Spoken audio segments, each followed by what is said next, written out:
আচ্ছা, আমরা তো অনেকেই কন্টেন্ট ক্রিয়েটর আছি, তাই না? অনেক ভালো ভালো কন্টেন্ট ক্রিয়েটর আছি যারা অনেক সুন্দর সুন্দর ভিডিও তৈরি করতে পারে। তো আবার অনেকেই আছে যে কি ভিডিও করব, কি কন্টেন্ট বানাবো আমরা জানি না।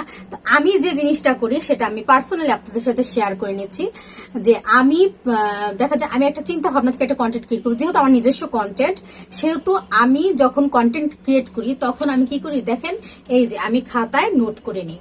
এভাবে আমি লিস্ট করে নেই যে আমি কি কি ভিডিও বানাবো আর কোন ভিডিওতে কি বলবো বা কি বলবো না, আর আমি এটা পয়েন্ট করে রেখে দিই। কারণ আমার দেখা গেল কি যে সব সময় কিন্তু মাথায় একই রকম চিন্তাধারা আসে না। যখন একটা ভিডিও বানাবো সেখানে আমি কি বলবো কি করব সেটা কিন্তু হুট করেই বলা যায় না। তো আপনারাও যদি সেভাবে নোট করে রাখেন, কন্টেন্টগুলো যেভাবে গোছিয়ে রাখেন, তাহলে কিন্তু কন্টেন্টের কোয়ালিটি অনেক ভালো হয়। আর কন্টেন্টটা কিন্তু আসলে অন্যের কন্টেন্ট কপি করার থেকে নিজে থেকে কিছু স্পেশাল করা কিন্তু বেটার, এটা আমার কাছে মনে হয়।